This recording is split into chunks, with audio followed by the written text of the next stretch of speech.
Corbin, can you see the water rippling over there in front of Bam Bam?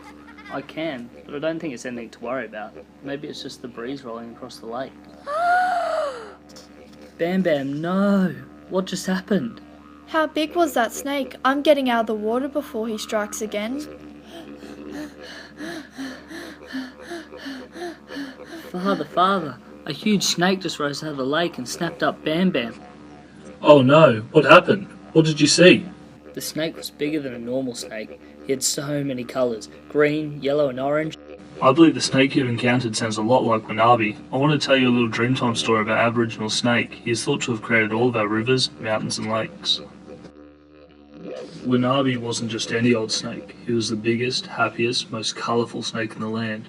His sheer weight, dragging through the sand, gouged deep trenches. His slithering motion created a maze across the desert. When Wanabi slept, his energy had the power to form giant mountains. They would develop in seconds.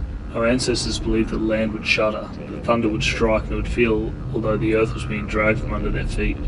The combination of sand, dirt, rubble and rock would create our vast, raised landscapes we see stretched across the horizon. When he woke from his slumber, Wanabi's weight dug deep into the land. He had control. No one could stop him. With graceful movements and the country as his oyster, Wanabi did us a favour. Our rivers and lakes are evidence of his movements across this indigenous land.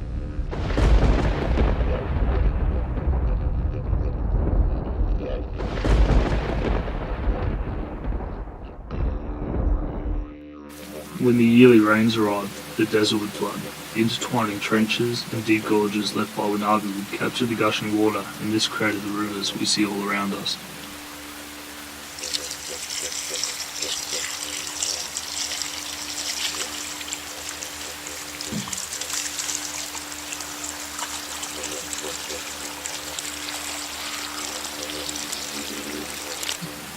From behind the lake, the view was frightening.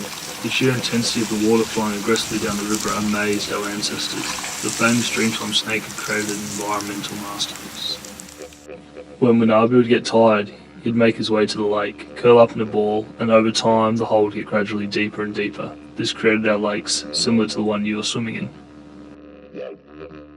So what was Wanabi doing in our lake, and why did he take Bam Bam?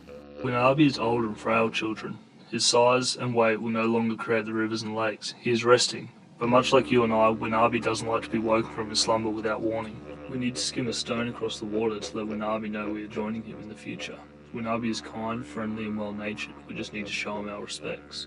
Bam Bam, you are safe. Thank you, Wanabi. Thank you for all our rivers and lakes. We'll never forget everything you've done for our great country.